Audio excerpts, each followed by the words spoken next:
आज हम लोग शुरू करने वाले हैं इलेक्ट्रोकेमिस्ट्री क्लास 12th केमिस्ट्री। तो electrochemistry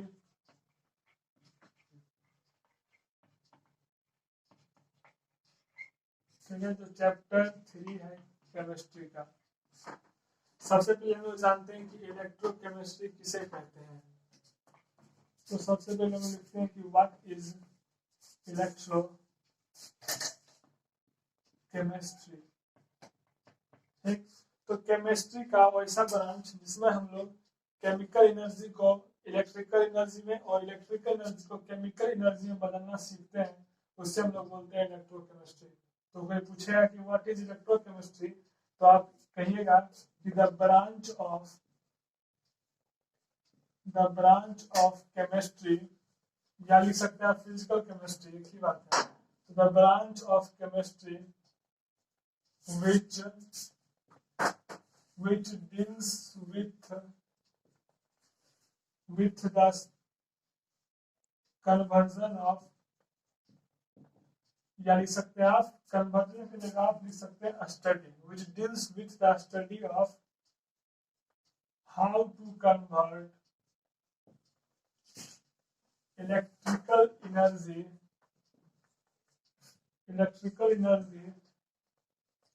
to chemical energy and vice versa। मतलब इलेक्ट्रिकल एनर्जी को केमिकल एनर्जी में कन्वर्ट किया, इसका मतलब केमिकल एनर्जी को इलेक्ट्रिकल एनर्जी में कन्वर्ट किया। इसी को हम लोग बोलते हैं इलेक्ट्रो केमिस्ट्री। ठीक, फिर आप लोग पढ़े थे, पहले पढ़ चुके हैं कि what is conductor and insulators. तो हम लोग सिंपल पढ़ते हैं कंडक्टर के बारे में। कंडक्टर किसे कहते हैं? कंडक्टर सिंपल डेफिनेशन है कि ऐसा मटेरियल्स जिसे इलेक्ट्रिक करंट इजीली पास कर सके, उसे हम लोग बोलते हैं कंडक्टर। तो materials which allow electric current pass through them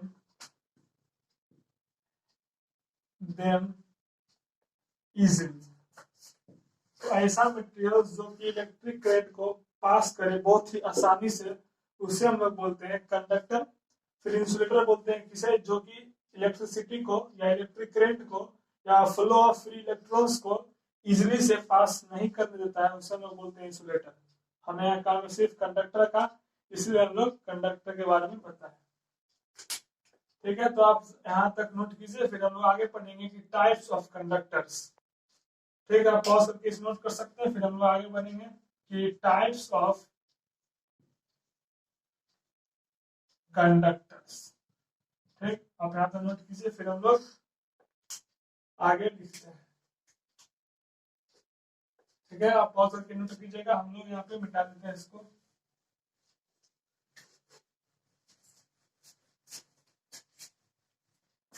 अब नेक्स्ट हमारा कि टाइप्स ऑफ कंडक्टर। जो लोग पढ़े थे कि कंडक्टर किसे कहते हैं, अब है टाइप्स ऑफ कंडक्टर।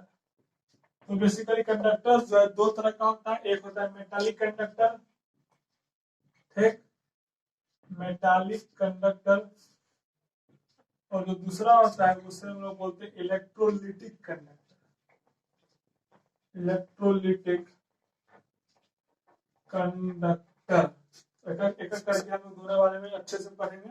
तो पहला है हमारा कि मेटालिक कंडक्टर। मेटालिक कंडक्टर, तो नाम से पता चल रहा है कि मेटालिक मतलब मेटल्स, मतलब मेटल्स में क्या होता है कि इलेक्ट्रॉन फ्लो करता है। तो ऐसा कंडक्टर जिसमें इलेक्ट्रिक करंट इलेक्ट्रॉन की वजह से फ्लो करे, उसे हम बोलते हैं मेटालिक कंडक्टर। फिर इलेक्ट्रोलिटिक मतलब आयंस होगा, तो ऐसा कंडक्टर जिसमें कि इलेक्ट्रिक करंट जो है वो आयंस के वजह से फ्लो करे या पास करे, उसे हम बोलेंगे इलेक्ट्रोलिटिक कंडक्टर। तो पहला हमारा मेटालिक कंडक्टर क्या होता है, तो जस्ट बोलिए क्या करेंगे हम लोग। Type of conductor, the type of conductor in which electric current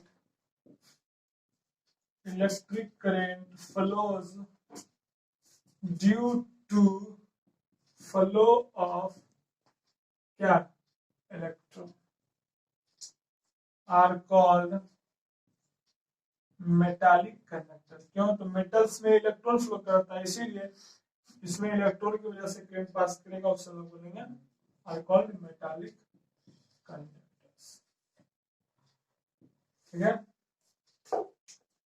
फिर हमारा इलेक्ट्रोलिटिक कंडक्टर, तो ये क्या होगा, इसमें आप क्या लिखेंगे दूसरा वाले में इलेक्ट्रोलिटिक कंडक्टर के लिए सेकेंड है हमारा इलेक्ट्रोलिटिक कंडक्टर्स। इसमें लोग लिखेंगे कि the type of conductors in which electric current flows due to flow of what ions. Electron के जगह हम लोग आयन लिख देंगे तो इसका डिफिनेशन हो जाएगा। क्या लिखेंगे, द टाइप ऑफ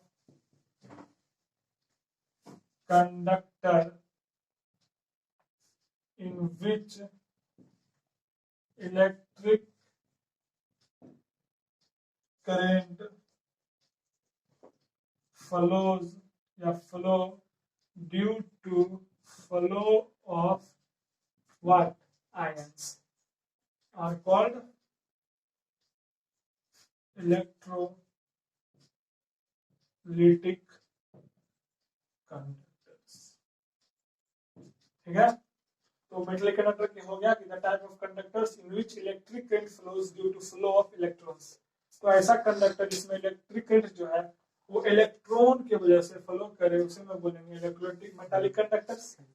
फिर electrolytic conductor the type of conductors in which electric current flows due to flow of ions. तो ऐसा कंडक्टर जिसमें आयन की वजह से इलेक्ट्रिक करंट फ्लो करे उसे मैं बोलेंगे इलेक्ट्रोलिटिक कंडक्टर्स। ठीक, इसे आप नोट कर लीजिए। फिर हम लोग इन दोनों का डिफरेंस बिटवीन एग्जाम में आता है, हम लोग उसे 4-5 डिफरेंस लिखते हैं दोनों के बीच में, जो कि इंपॉर्टेंट है एग्जाम्स के लिए।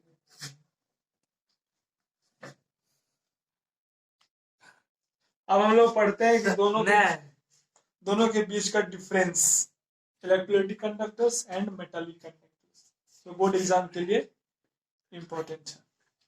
ठीक है। तो आप क्या करिए, डिफरेंस बिटवीन लिखने के लिए हम लोग क्या करते हैं कि बीच में एक लाइन को ड्रॉ करते हैं। ठीक है। फिर हमें लिखना है किसके बारे में, पहले मेटालिक कंडक्टर, दूसरा है हमारा इलेक्ट्रोलिटिक कंडक्टर। ठीक है। 4-5 डिफरेंस जो लिखेंगे हम लोग। पहला है वही जो हम लोग जस्ट आपको बताए थे कि electric can flow due to flow of electron, electric can flow due to flow of ions. पहला ही लिखना है हमको, तो लिख लेते हैं हम लोग कि electric current flow due to what, yes electrons. इसमें पहला क्या लिखेंगे हम लोग, electric current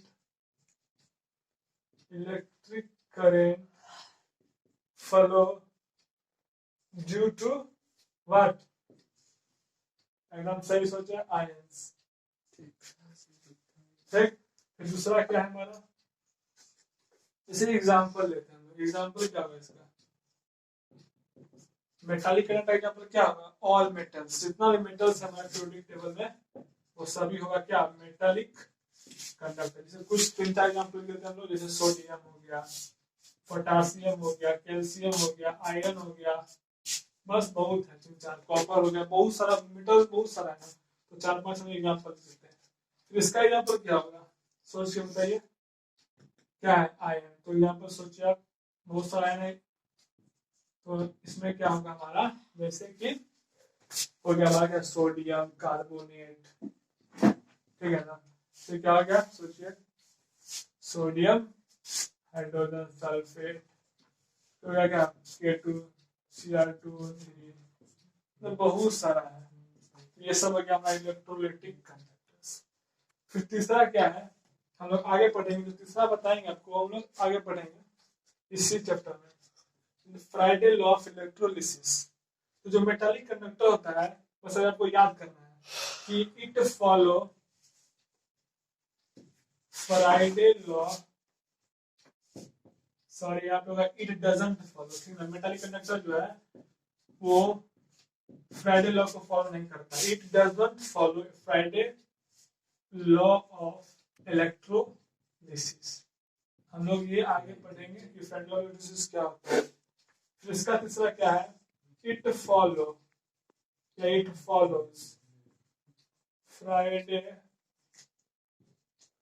law of electrolysis, ठीक। इसमें चौथा क्या है, आप लोग 10th में पढ़े ओम्स लॉ, V बराबर I है, तो वही पे चौथा जो मेटालिक कंडक्टर होता है। आप लोग पढ़े थे 10th में कि जो ओमिक कंडक्टर और नॉन ओमिक कंडक्टर, जो ओमिक कंडक्टर होता है वो मेटालिक होता है, तो वो ओम्स लॉ को फॉलो करता है। उसी प्रकार मेटालिक कंडक्टर्स भी फॉलो करता है, इट फॉलोज ओम्स लॉ।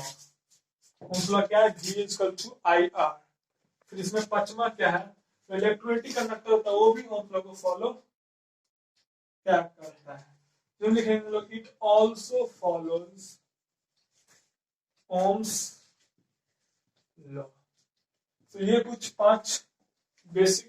चार हमारा बेसिक डिफरेंस है मेटालिक कंडक्टर और इलेक्ट्रोलाइटिक कंडक्टर के बीच में, जो कि बोर्ड के लिए या कोई भी एग्जाम जो 12th में होता है हमारा, प्री बोर्ड या बोर्ड हो, उसमें ये डिफरेंस बना सकते हैं 2 मार्क्स 3 मार्क्स में, तो हम लोग ये चार उसमें लिख देंगे तो हमारा फुल मार्क्स मिल जाएगा, ठीक है। तो आप इसे नोट डाउन कीजिए, मेटालिक कंडक्टर और इलेक्ट्रोलाइटिक कंडक्टर के बीच का डिफरेंस। फिर हम लोग आगे अपना बढ़ते हैं, ठीक। अब लोग कैसे नोट कीजिए, फिर हम लोग आगे बात करते हैं कि आगे हमें क्या पढ़ना है। आगे पढ़ेंगे what is cell, types of cell, फिर पढ़ेंगे गैल्वेनिक सेल जिसको डैंगल सेल बोलते हैं, फिर इलेक्ट्रोलिटिक सेल, फिर लास्ट में हम लोग आज का जो लास्ट होगा हमारा साल्ट ब्रिज, फिर हम लोग कल पढ़ेंगे, ठीक है। अब हम लोग पढ़ते हैं सेल के बारे में। सेल, व्हाट इज सेल, ठीक है। अब हमारा सेल CELL सेल, हल्का चल रहा है, हम लोग डार्क करते हैं CE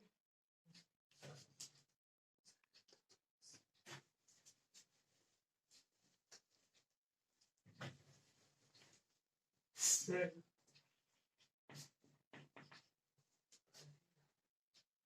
तो सेल क्या होता है, तो लोग पता है सेल क्या होता है, या तो केमिकल एनर्जी को इलेक्ट्रिकल एनर्जी में बदलता है या इलेक्ट्रिकल एनर्जी को केमिकल एनर्जी में बदलता है। तो ऐसा डिवाइस, कोई पूछा कि व्हाट इज सेल, तो बोलेंगे हिंदी में हम लोग कि ऐसा डिवाइस जो कि केमिकल एनर्जी को इलेक्ट्रिकल एनर्जी में बदल दे और इलेक्ट्रिकल एनर्जी को केमिकल एनर्जी बदल दे, उससे हम लोग बोलते हैं क्या, सेल। तो पूछा व्हाट इज सेल, तो हम लिखेंगे दैट डिवाइस, सेल क्या एक डिवाइस है, the device which convert electrical energy, थोड़ा इंक डालना पड़ेगा, बहुत स्लो चल रहा है, हल्का हो चुका है, चलिए अब डार्क हो गया। तो लोग पढ़ रहे थे कि सेल के बारे में, वो इंक खत्म हो गया था, इसलिए the device which convert, यहाँ पे लिखा हुआ है कन्वर्ट, इलेक्ट्रिकल लिखा हुआ है, इलेक्ट्रिकल एनर्जी, रुके हम फिर अच्छे से लिख लेते हैं, which convert electrical energy into chemical energy and, अगर मन है आपका तो लिख सकते हैं यहाँ पे वाइस वर्सा, मतलब chemical energy into electrical energy, या मन है तो आप लिख सकते हैं पूरा chemical energy into electrical energy. चलिए हम लोग पूरा लिखते हैं, chemical energy into electrical energy, उसे हम लोग बोलते हैं व्हाट आर कॉल्ड सेल, ठीक है। तो ऐसा डिवाइस जो कि इलेक्ट्रिकल एनर्जी को कन्वर्ट कर दे केमिकल एनर्जी में और केमिकल एनर्जी को कन्वर्ट कर दे इलेक्ट्रिकल एनर्जी में, उसे लोग बोलेंगे सेल। ठीक, और आगे बढ़ेंगे कैसे इलेक्ट्रिकल एनर्जी कन्वर्ट होता है केमिकल में और केमिकल कैसे होता है इलेक्ट्रिकल में। उसके लिए पढ़ना पड़ेगा टाइप्स ऑफ सेल। ठीक, तो अब वही आगे पढ़ने वाले हैं कि टाइप्स ऑफ सेल, कितने प्रकार का सेल होता है। तो पहले जानते हैं कि कितने प्रकार का होता है, फिर हम लोग दोनों के बारे में जो भी तीन इसके बारे में विस्तार से पढ़ेंगे। टाइप्स ऑफ सेल, सेल जो होता है वो दो तरह का होता है। पहला होता है गैल्वेनिक सेल, गैल्वेनिक सेल, और दूसरा जो होता है हमारा इलेक्ट्रोलिटिक सेल। ठीक, अब इसे नोट डाउन कर लीजिए, फिर हम लोग आगे इन दोनों के बारे में गैल्वेनिक सेल और इलेक्ट्रोलिटिक सेल के बारे में पढ़ेंगे विस्तार से। जो इसका दोनों का इंपॉर्टेंस बहुत इंपॉर्टेंट है एग्जाम के लिए, जैसे मेटालिक कंडक्टर और इलेक्ट्रोलिटिक कंडक्टर का था, उसी प्रकार ये बहुत इंपॉर्टेंट है डिफरेंस बिटवीन। तो हम आगे पढ़ेंगे वो, पहले आप यहाँ नोट कर लीजिए कि सेल क्या होता है और टाइप्स ऑफ सेल। ठीक, हम लोग आगे पढ़ते हैं कि दोनों के बीच का डिफरेंस।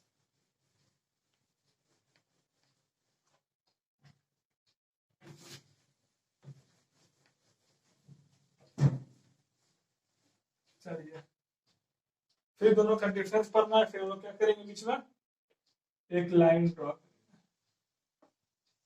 एक तो बिटवीन क्या गैल्वेनिक सेल,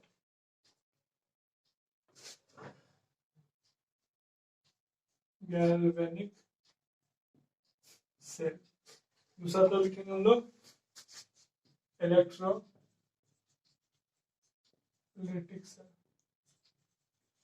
चलिए अब एक करके हम दोनों बारे में डिफरेंस लिख रहे हैं, आप इसे बहुत साथ याद कर लीजिएगा, इंपॉर्टेंट है। फिर फर्स्ट गैल्वेनिक सेल, नाम से पता चल रहा होगा कि ऐसा सेल जो कि केमिकल एनर्जी को इलेक्ट्रिकल एनर्जी में कन्वर्ट करेगा। फिर उसी प्रकार इसका नाम से पता चल रहा होगा कि ऐसा सेल, टाइप ऑफ सेल जो कि इलेक्ट्रिकल एनर्जी को कन्वर्ट कर दे केमिकल एनर्जी। तो लिखते हैं पहले हम लोग कि व्हाट इज गैल्वेनिक सेल। तो लिखेंगे हम लोग the type of cell which convert chemical energy into या टू, जो लिखिए सभी की बात है, टू या इनटू इलेक्ट्रिकल। ठीक है, इसमें क्या लिखेंगे हम लोग, कुछ लिख सकते हैं आप, the type of cell which convert electrical energy into chemical energy. चलिए खुद से अब लिख लीजिए इसका। दूसरा हम लिखेंगे, हम इधर लिख देते हैं आपको, आप इधर अपने खुद से आप कॉपी में लिख लीजिएगा। दूसरा ऐसा क्या होगा गैल्वेनिक सेल में, इसमें जो इलेक्ट्रिकल एनर्जी यानी कि इसमें क्या होता है कि केमिकल एनर्जी जो है वो बन जाता है इलेक्ट्रिक करंट में या इलेक्ट्रिकल एनर्जी में। तो जो इलेक्ट्रिक एनर्जी होता है वो प्रोड्यूस होता है क्यों, तो electric current is produced by, जो इस गैल्वेनिक सेल में जो इलेक्ट्रिक करंट प्रोड्यूस होता है वो होता है गैल्वेनिक स्पॉन्टेनियस रिडॉक्स रिएक्शन की वजह से। तो बाय स्पॉन्टेनियस रिडॉक्स रिएक्शन। ठीक, और इसमें क्या होता है, इसमें क्या होता है कि एक नया केमिकल कंपाउंड बनता है। क्यों, क्योंकि इसमें होता है कि जो सेल है वो इलेक्ट्रिकल एनर्जी को केमिकल में कन्वर्ट करता है। तो इसमें क्या होता है कि नया केमिकल कंपाउंड बनता है बाय पासिंग इलेक्ट्रिकल। तो इसमें दूसरा क्या लिखेगा आप लोग, पहला लिख लिया खुद से, the type of cell which convert chemical, क्या लिखेंगे हम इलेक्ट्रिकल एनर्जी इनटू या टू केमिकल एनर्जी। ठीक, दूसरा क्या है हमारा, इसमें क्या होता है कि नया यानी कि न्यू केमिकल कंपाउंड बनता है, new chemical compound is produced, क्यों, बाय पासिंग इलेक्ट्रिक करेंगे। जो सबसे इंपॉर्टेंट है इसमें डेसिमल मीटिंग में वो ये है, तीसरा लोग लिखेंगे बहुत इंपॉर्टेंट है, 1 मार्क्स में भी आ सकता है।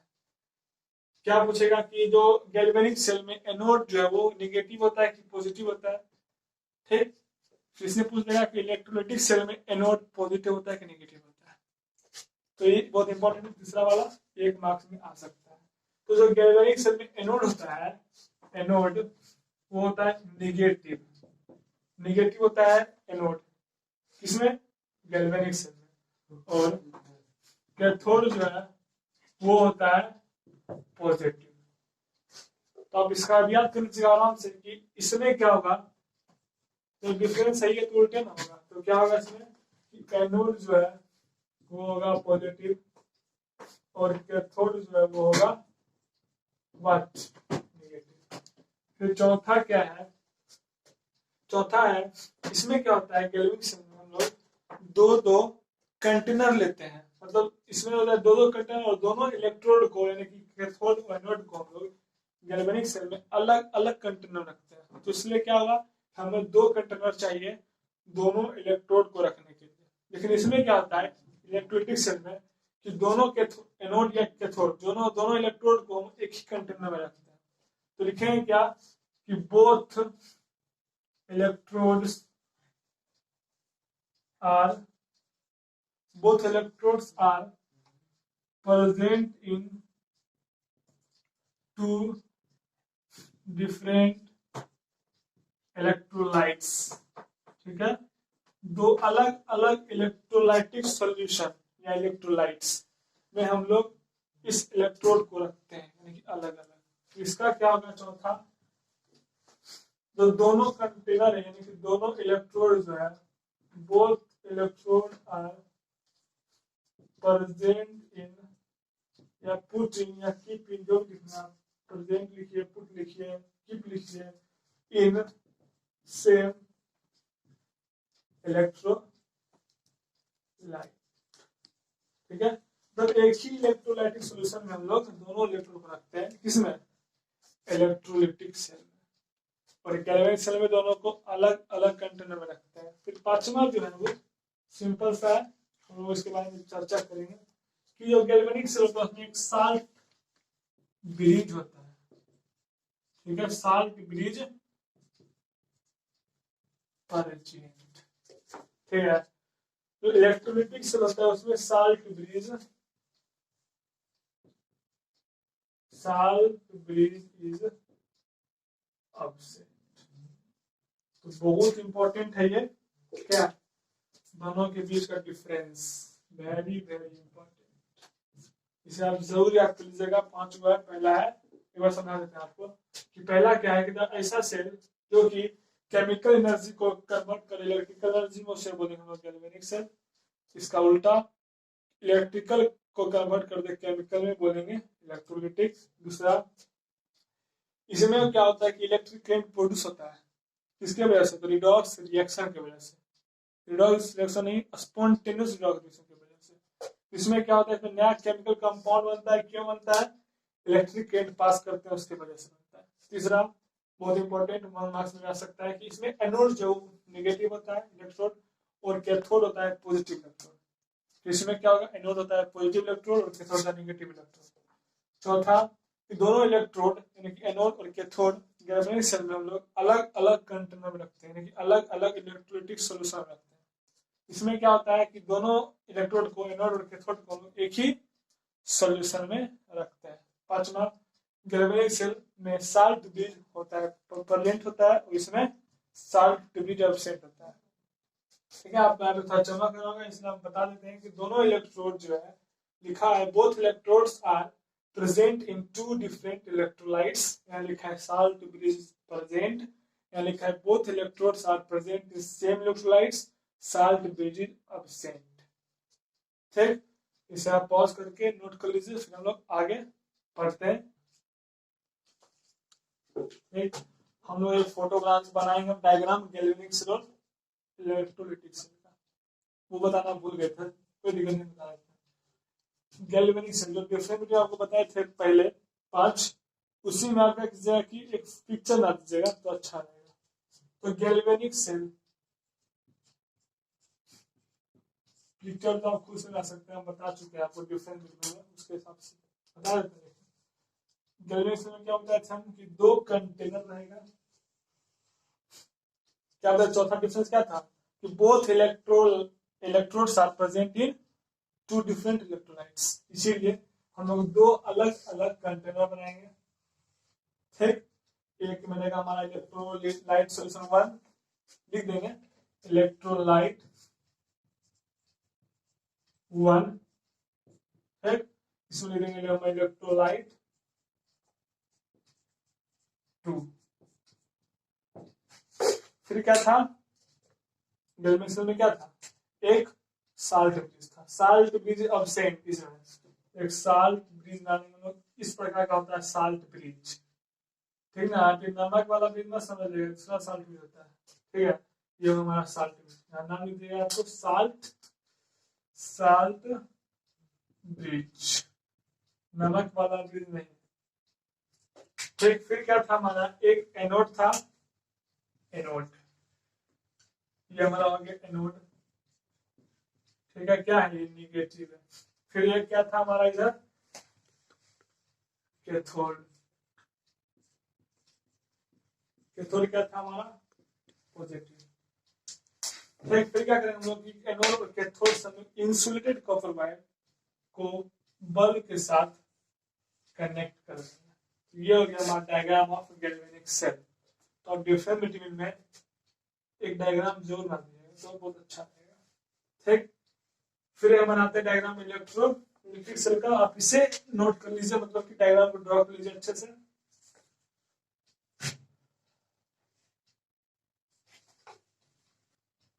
फिर दूसरा है हमारा इलेक्ट्रोलिटिक सेल का डायग्राम। आप इसका चौथा डिफरेंस बिटवीन और पांचवा डिफरेंस बिटवीन, तीसरा चौथा पांचवा डिफरेंस बिटवीन याद कीजिए क्या बताए थे।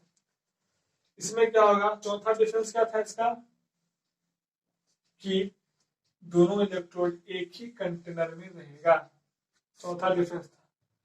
तीसरा डिफरेंस क्या था, क्या था कि इसमें एनोड होता है क्या, एनोड होता है इसमें पॉजिटिव। ठीक, और कैथोड होता है इसमें क्या होता है नेगेटिव। दो बात। फिर पांचवा डिफरेंस क्या था, इसमें साल्ट भी नहीं होता है, इसमें साल्ट भी नहीं बना है तो जरूरी भी नहीं है। फिर ये हमारा हो गया इलेक्ट्रोलाइट, यहाँ आपको चमक रहा होगा तो यहाँ पे लिखा हुआ इलेक्ट्रोलाइट। ठीक है, फिर वही सिंपल सा अपना एक बैटरी कनेक्ट कर देंगे हम लोग, हो गया हमारा ये इलेक्ट्रोलिटिक सेल का डायग्राम। फिर हम लोग दिखा देंगे सॉल्यूशन को इस प्रकार से, तो लगेगा हाँ सॉल्यूशन है। ये हो गया हमारा इलेक्ट्रोलिटिक सेल का डायग्राम। डायग्राम जो बनाएगा तो बहुत फायदा करता है। ठीक है, हम लोग आगे पढ़ेंगे गैल्वेनिक सेल का एक एग्जांपल जिसे हम लोग बहुत फेमस है, डेनियल सेल। ठीक है, चलिए हम लोग पढ़ते हैं, बहुत इंपॉर्टेंट है इसका वर्किंग, ऑब्जर्वेशन, फिर कंस्ट्रक्शन, बहुत इंपॉर्टेंट है एग्जाम्स के लिए। क्या है हमारा डेनियल सेल, अभी हम लोग पढ़े थे क्या, ये डेनियल है, डबल एल है, डबल एल, अच्छा डबल एल। ठीक, double L Daniel cell. Daniel cell जो है मुझे बताते हैं हिंदी में कि डेनियल सेल क्या होता है। डेनियल सेल जो है वो एक तरह का गैल्वेनिक सेल होता है। ठीक, गैल्वेनिक सेल क्या करता है कि केमिकल एनर्जी को इलेक्ट्रिकल एनर्जी में कन्वर्ट करता है। उसी प्रकार डेनियल सेल भी केमिकल एनर्जी को इलेक्ट्रिकल एनर्जी में कन्वर्ट करेगा। किस द्वारा करेगा, बाय स्पॉन्टेनियस रिडॉक्स रिएक्शन। तो हमें इसमें ये भी डिफिनेशन लिखना है। ठीक, तो पूछा कि व्हाट इज डेनियल सेल, तो आप कहिएगा, ठीक है क्या, तो it is a type of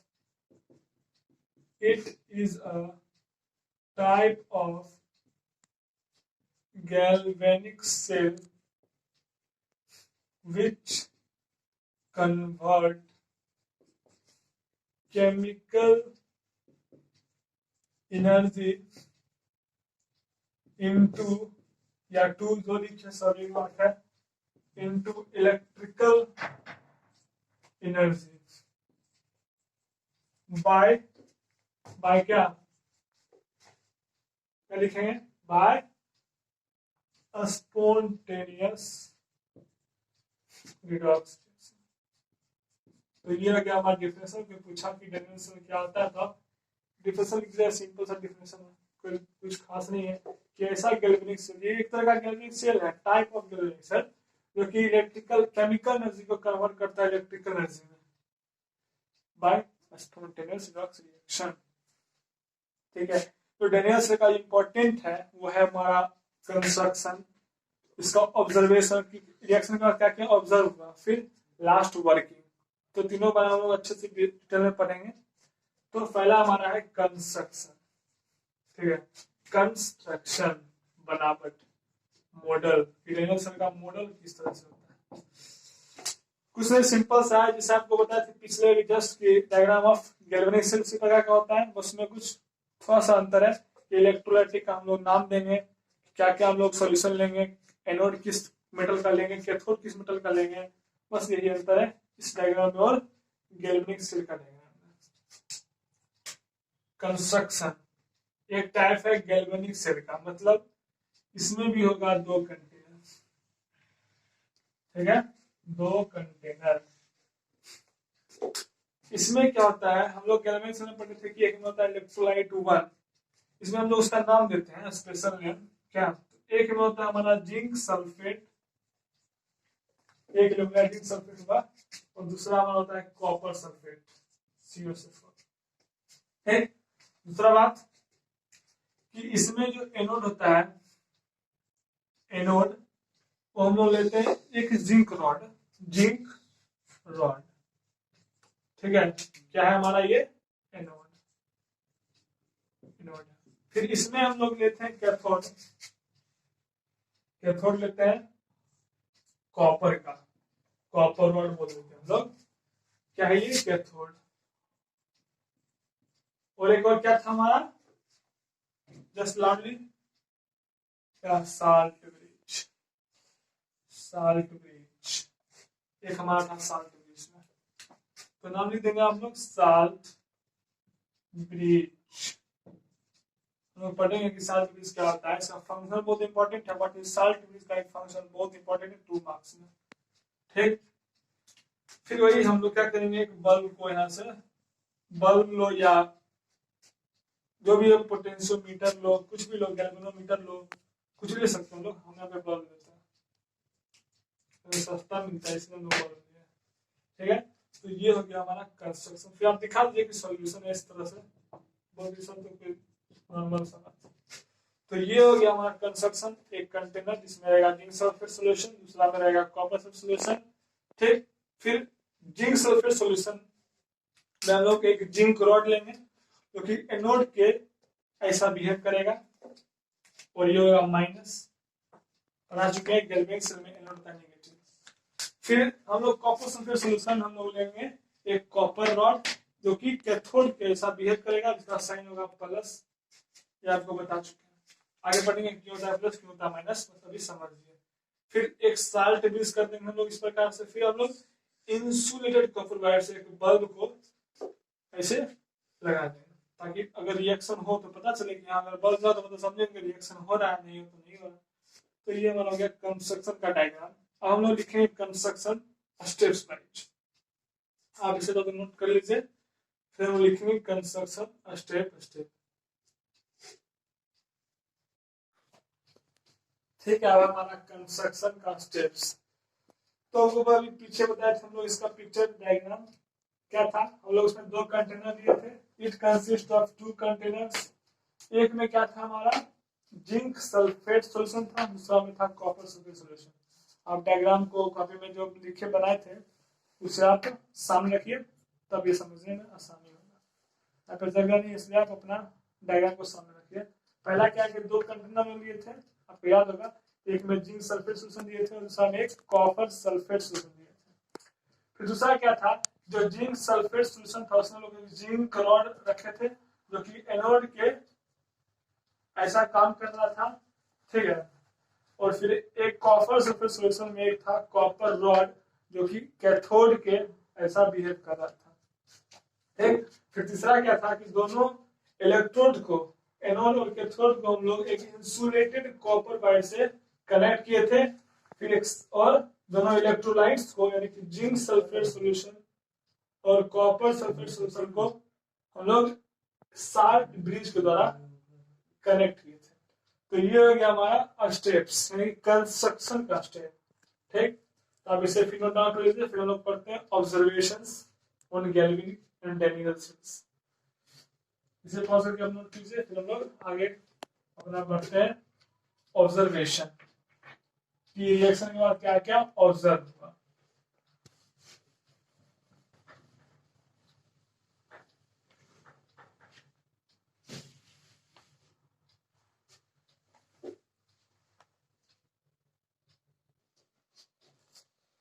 अब है हमारा ऑब्जर्वेशंस। ऑब्जर्वेशन तो एक आपसे अनुरोध है कि आप डायग्राम को सामने रखिए, क्योंकि यहाँ पे जगह नहीं उतना डायग्राम आने के लिए और लिखने के लिए।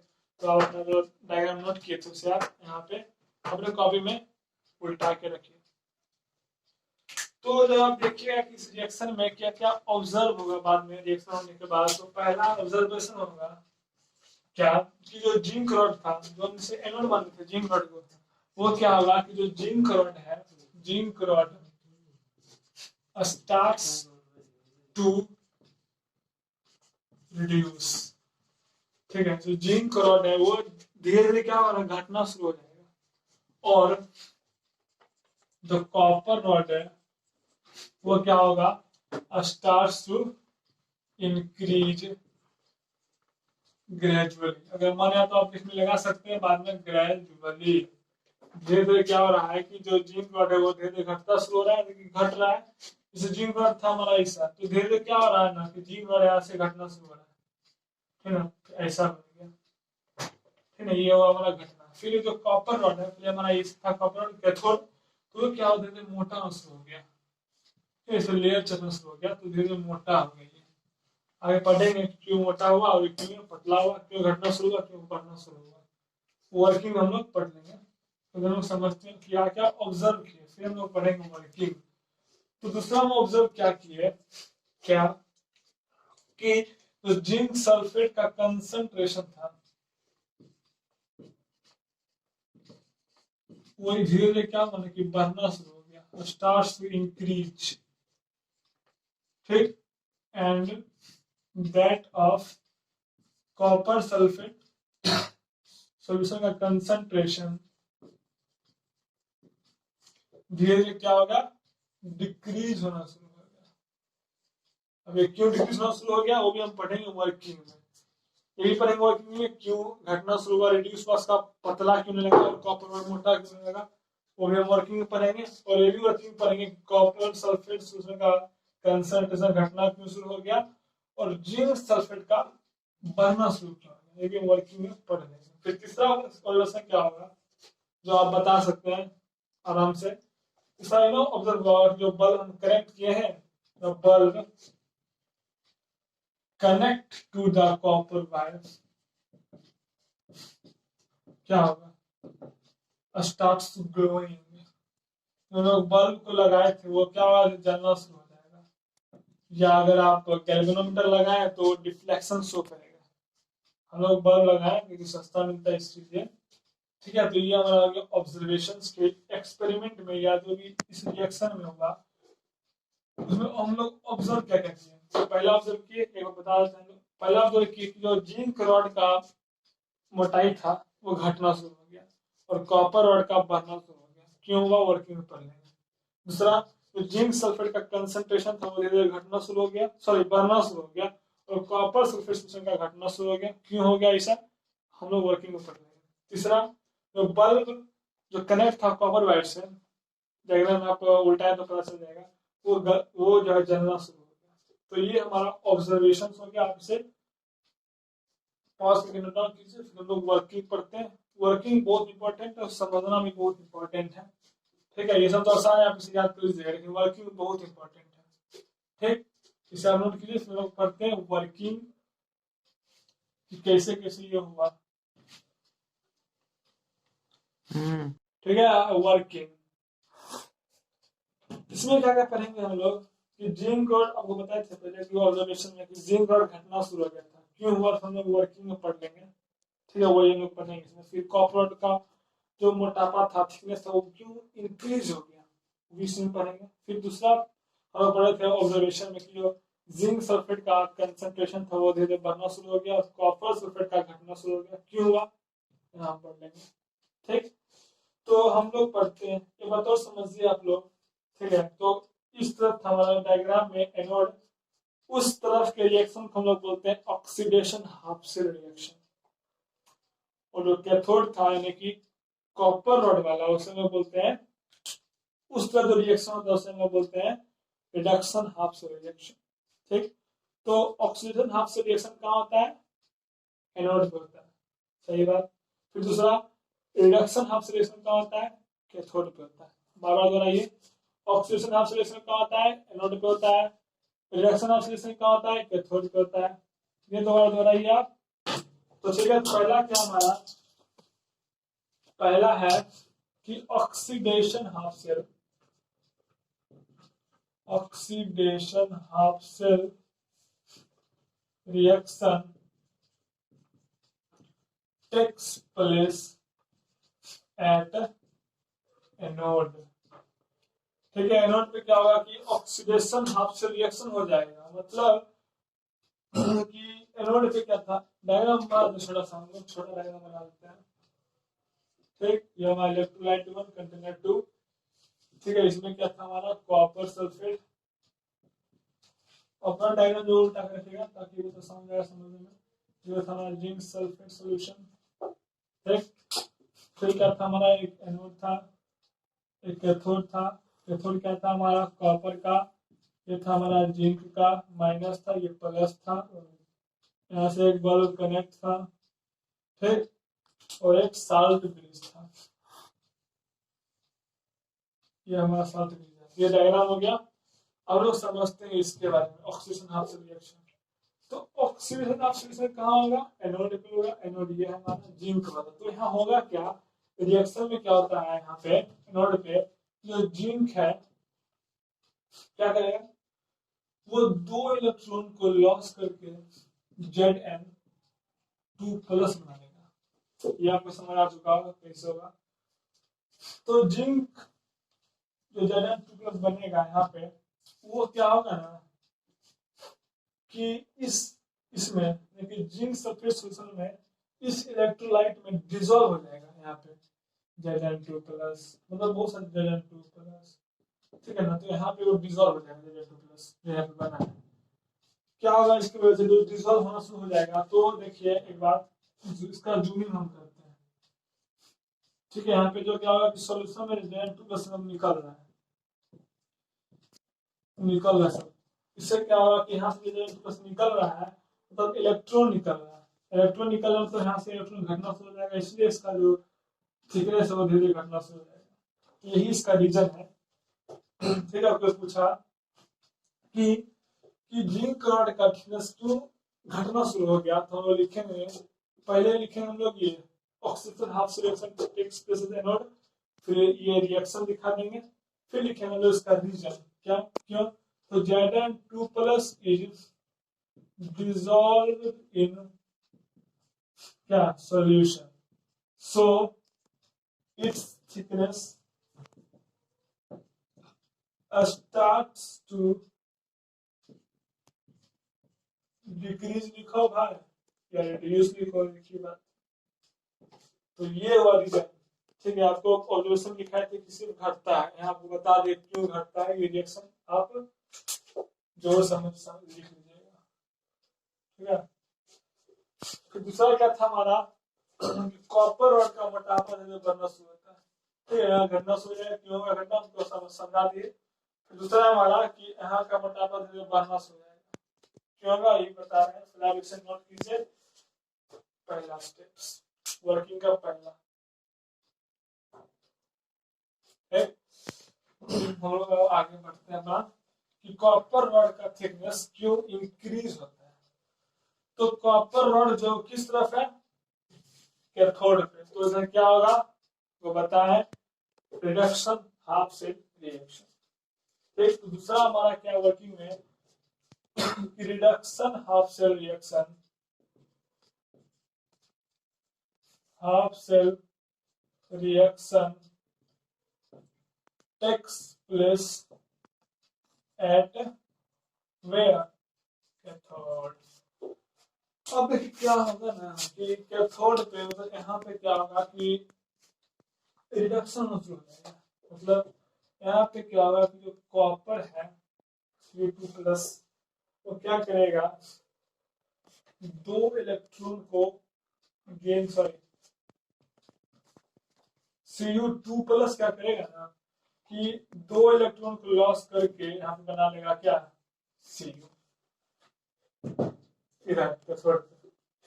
इससे क्या होगा, जैसे हम उसके ब्रैकेट में क्लोज कर देते हैं, क्या होगा ना कि जो Cu यहाँ पे बना वो Cu यहाँ पे क्या होता है कि Zn2+ डिसॉल्व हो गया था, यहाँ से निकल रहा है इससे। इसमें क्या होगा, इसमें क्या होगा, कॉपर जो है ना वो कैथोड पे जाके डिपोजिट हो जाएगा। इसका जूमिंग बताना है आपको, यहाँ से दिखाई नहीं देगा, अच्छा से जूम करके बताना है। ठीक है, ये हमारा कैथोड है, जस्ट सपोज कर लीजिए मान लीजिए। तो इसमें क्या है, कॉपर जो वो यहाँ पे जाकर डिपोजिट हो जाएगा, यहाँ जाकर डिपोजिट हो जाएगा। तो डिपोजिट मतलब क्या होता है, यहाँ पे जमा हो जाएगा, जमा होने से क्या होगा, इसका थिकनेस बढ़ना शुरू हो जाएगा। ठीक, यही इसका रीजन है, यहाँ पे इसका थिकनेस बढ़ना शुरू हो जाएगा। तो पूछा कि इसका थिकनेस यानी कॉपर का थिकनेस क्यों बढ़ना शुरू हो गया, तो उसका क्या लिखेंगे, पहले हम लोग पहले ये लिखेगा, यहाँ से आप पूरा, फिर रीजन लिखेंगे। केमिस्ट्री में बहुत इंपॉर्टेंट रिएक्शन होता है, किसी चीज का रिएक्शन जरूर लिखा करें। ठीक है, क्या लिखेंगे हम लोग, copper is deposit at where, cathode, so its thickness starts to increase। ठीक, तो कॉपर क्या होगा कि यहाँ पे कैथोड पे डिपोजिट हो जाएगा, जमा हो जाएगा, इसलिए इसका थिकनेस, मोटापा जो भी है बढ़ना शुरू हो जाएगा। ठीक है, तो इसे नोट कीजिए। फिर हम लोग आगे पढ़े थे ऑब्जर्वेशन में कि जो Zn2 होता है इसका कंसंट्रेशन बढ़ता है, इसका घटता है, क्यों घटता है वो हम लोग रीजन आपको बता देते हैं, जो कि एग्जाम में आ सकता है। ठीक, इसे नोट कीजिए। फिर हम लोग पढ़ते हैं कंसंट्रेशन, कि किसका घटता है, क्यों घटता है, किसका बढ़ता है, क्यों घटता है। हम लोग पढ़े थे, एक बार रिवाइज कर लेते हैं, इसका कंसंट्रेशन बढ़ रहा था, इसका घट रहा था। हम लोग रीजन देखते हैं, रीजन एक बार देखिए कि कैथोड पे क्या होगा, Cu2+, उससे पहले हम लोग अच्छे से बताते हैं आपको, कॉपर सल्फेट, उसको तोड़ेंगे तो क्या होगा, Cu2+ और SO4 2- में, अच्छे से दिखाई नहीं दे रहा होगा, फिर से लोग अच्छा से लिखिए, कॉपर सल्फेट, इसलिए आप इसको आयनाइज कीजिएगा ना, तो क्या होगा, ये Cu2+ में हो जाएगा और ये SO4 2- में। ठीक, तो कॉपर जो Cu2+ है वो तो दो इलेक्ट्रॉन गेन करके कॉपर बन गया, जो कि डिपोजिट होगा किस पे, कैथोड पे डिपोजिट हो गया। ठीक है, इससे समझिएगा बहुत आराम से। तो ये कॉपर डिपोजिट हो गया किस पे, कैथोड पे, दो इलेक्ट्रॉन लॉस करके, तो इसका काम यहाँ से हो गया तमाम, बोले तो खत्म, ये पूरा खत्म। और हमारा क्या बचा, कैथोड पे सिर्फ SO4 2-। तो इस पे कैथोड पे सिर्फ बचेगा हमारा SO4 2-, क्योंकि कॉपर जो डिपोजिट हो चुका है इस पे, Cu2+, दो इलेक्ट्रॉन गेन करके इस पे डिपोजिट हो चुका है, तो सिर्फ और सिर्फ बचा इस इलेक्ट्रोलाइट में, इस कंटेनर में सिर्फ बचा हमारा ये, अकेला बचा है तो अकेला भटकेगा, अब दौड़ना चाहेगा ना, तो इधर ये माइनस है और इधर Zn2+ प्लस है, तो माइनस वाला प्लस के यहाँ आने के लिए चाहेगा। ठीक है, तो ये हमारा कंटेनर नंबर में क्या है, Zn 2 प्लस 2 में है SO4 2 माइनस। तो ये माइनस जो है वो प्लस के पास आने के लिए मतलब चाहेगा कि जल्दी हम भाग जाए। अब भागने के दो रास्ता है, एक ये है साल्ट ब्रिज द्वारा, एक है हमारा कॉपर वायर द्वारा। ठीक, तो अगर आप अच्छे से याद कीजिएगा तो ये हमारा आयन है, पॉजिटिव आयन और नेगेटिव आयन, कैटायन एनायन। तो जो आयंस होता है वो किस तरह से पास करता है, वो कंडक्ट इसमें वायर में पास नहीं करता है। क्यों, ये तो मेटालिक कंडक्टर है ना, मेटालिक कंडक्टर किस तरह से पास करता है, सिर्फ इलेक्ट्रॉन की वजह से।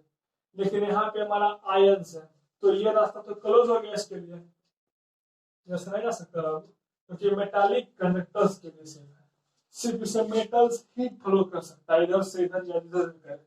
लेकिन तो आयन है, तो बच्चा हमारा एक सिर्फ साल्ट ब्रिज। तो यहाँ पे हमारा इंपॉर्टेंट है साल्ट ब्रिज का। आज समझिएगा कि साल्ट ब्रिज क्यों हम लोग आए थे। तो जो ये हमारा ये है वो साल्ट ब्रिज के द्वारा कंटेनर 2 से 1 की तरफ मूव करेगा। ये नोट मत कीजिए, समझा रहे हैं। तो जो साल्ट ब्रिज द्वारा ये SO4 2 माइनस जो है इधर से मूव करते करते करते यहाँ चलाएगा और डायरेक्ट 2 प्लस के साथ मिल जाएगा, फिर आराम से अपना जिंदगी जिएगा। तो ये हमारा हो गया SO4 2 माइनस की वजह से। तो SO4 2 माइनस जब इधर से इधर आया इलेक्ट्रॉन से एनोड, तो इधर क्या हुआ कि SO4 2 में से हट गया। हटने से क्या होगा कि यहाँ का कंसंट्रेशन घटना शुरू हो जाएगा, क्योंकि इधर से हट रहा है और इधर जा रहा है, उधर का बढ़ना शुरू हो जाएगा, क्योंकि यहाँ पे और SO4 2 माइनस आ रहा है। इधर का कंसंट्रेशन बढ़ेगा, इधर का घटेगा। तो ये हमारा लिखेंगे रीजन में। तो हिंदी समझा दिया आपको, एक्सप्लेन कर दिया। वही हम लिखेंगे इंग्लिश में कि SO4 2 minus starts to move from reduction half cell to oxidation half cell. ठीक है, so the concentration of CuSO4 starts to decrease and that of ZnSO4 solution starts to increase।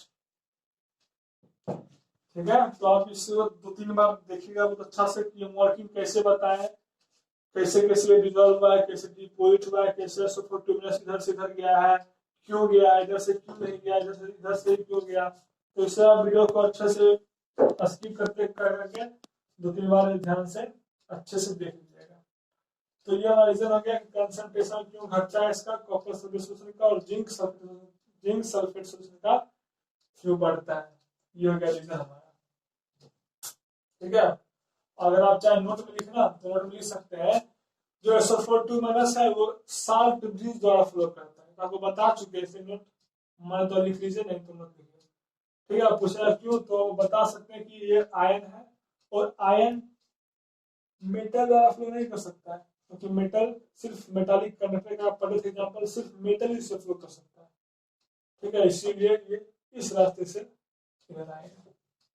ठीक है, ये हमारा हो गया कि क्यों इसका कंसंट्रेशन क्यों बढ़ा क्यों घटा, क्यों इसका थिकनेस बढ़ा घटा, तो इस हमारा रीजन भी पढ़ लिया हम। ठीक है, फिर हम लोग एक लास्ट इसका देख लेते हैं वर्किंग। लास्ट वर्किंग में कुछ नहीं, सिंपल सा रिएक्शन है। ठीक है, लास्ट में लोग चौथा नंबर क्या था, आफ्टर ऑल द रिएक्शन, तो सब कुछ खत्म हो जाएगा तो क्या होगा, एक बार तो समझाते हैं हम। माइनस है ना, इधर से इलेक्ट्रॉन फ्लो करेगा, इलेक्ट्रॉन माइनस से प्लस फ्लो करता है, या फिजिक्स में पढ़ चुके होंगे। तो इलेक्ट्रॉन अगर इस तरफ फ्लो कर रहा है तो करेंट उसके अपोजिट डायरेक्शन में फ्लो करता है, ये भी आपको पता होगा। ऐसा हम मान के चल रहे हैं। तो इलेक्ट्रॉन ऐसे फ्लो कर रहा है, ऐसे, तो करंट कैसे फ्लो करेगा, ऐसे, मतलब ये होगा हमारा डायरेक्शन करंट का। इलेक्ट्रॉन और करंट का डायरेक्शन जो है वो एक दूसरे का अपोजिट होता है, तो इलेक्ट्रॉन ऐसे चल रहा है, ठीक, तो करंट ऐसे हमारा बहेगा इस सर्किट में। तो वही हमारा है चौथा वर्किंग में, क्या है कि आफ्टर ऑल द रिएक्शन, जब पूरा रिएक्शन खत्म हो जाएगा तो क्या होगा कि current starts to move from copper to zinc। जब पूरा रिएक्शन खत्म हो जाएगा तो करंट बहना शुरू हो जाएगा किससे, कॉपर से जिंक की तरफ। फिर क्या होगा हमारा, तो पढ़े थे कि Zn माइनस टू ई पर minus gives Zn two plus, फिर Cu प्लस टू ई गिव्स, सॉरी यहाँ पे हम लोग Cu2 प्लस गिव्स Cu। ठीक है, ये हमारा बात था कहाँ पे, एनोड पे, ये बात था हमारा कैथोड पे। ठीक है, जब इसे आप रिएक्शन कीजिएगा तो क्या बचेगा, ये 2e माइनस 2 कट जाएगा, बचेगा Zn plus Cu2 plus gives Zn2 plus plus Cu। इसी को हम लोग कहते हैं सेल रिएक्शन। हम लोग आगे पढ़ेंगे नेक्स्ट लेक्चर में, अगले वीडियो में कभी सेल रिएक्शन के बारे में अच्छे से। अभी हम लोग बस इसी को बोलते हैं सेल रिएक्शन। तो कोई बोल दिया आपको गैल्वेनिक सेल का एक एग्जांपल बताइए, उसके सेल रिएक्शन लिख के, तो आप डेनियल सेल का ये रिएक्शन लिख दीजिएगा, या बोल सकता है कि डेनियल सेल का बताइए सेल रिएक्शन, खट से लिखे Zn plus Cu2 plus gives Zn2 plus Cu। तो ये हमारा हो गया, वर्किंग भी खत्म हो गया। फिर लास्ट में आपको मार्कर करें साल्ट ब्रिज, तो उसके बारे में थोड़ा सा हम चर्चा कर लेते हैं। फिर आज का हम लोग पढ़ाई यहीं पे रोक देंगे, फिर हम लोग अगले क्लास में मिलेंगे। ठीक है, हमारा साल्ट ब्रिज। तो साल्ट ब्रिज क्या होता है, आप लोग देखे थे कि एक उल्टा यू होता है, उसे बोलते हैं हम लोग साल्ट ब्रिज।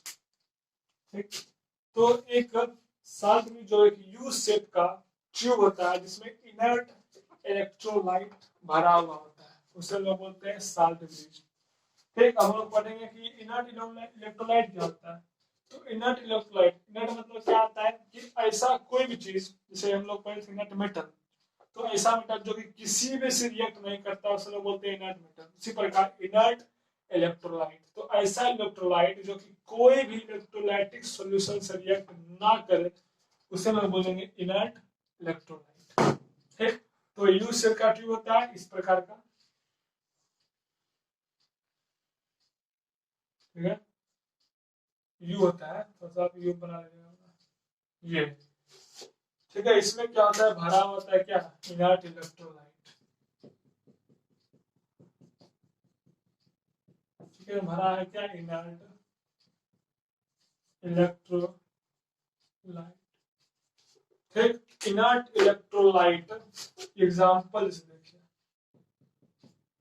KCl हो गया, KNO3 हो गया, NH4Cl हो गया, NH4NO3 हो गया। तो ये सब इनर्ट इलेक्ट्रोलाइट का एग्जांपल हो गया, और ये उसका डायग्राम हो गया। ठीक, इसे आप ये नोट कर लीजिए। फिर हम लोग इसका बहुत इंपॉर्टेंट होता है 2 मार्क्स में, इसका functions of salt bridge 2 marks में, मतलब बहुत बार पूछा जा चुका है, तो वो हम लोग इसके बारे में पढ़ेंगे। इसे आप नोट कीजिए। फिर हम लोग पढ़ते हैं functions of salt bridge.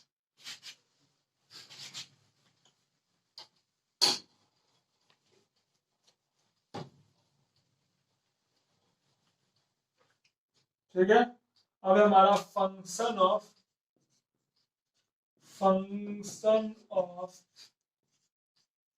Salt bridge. पहला फंक्शन क्या है कि it maintains the electrical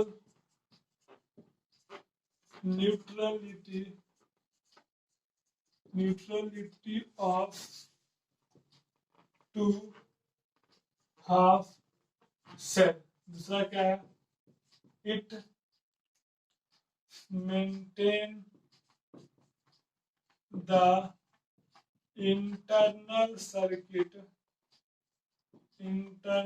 circuit of the Daniel cell या गैल्वेनिक सेल।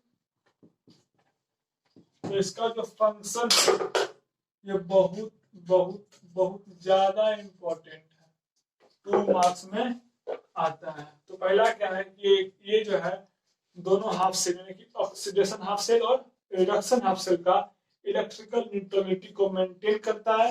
दूसरा क्या करता है कि इंटरनल सर्किट, अभी काम आया था ना SO4 को मूव करने में, तो उसका इंटरनल सर्किट के में काम करता है ये शार्ट।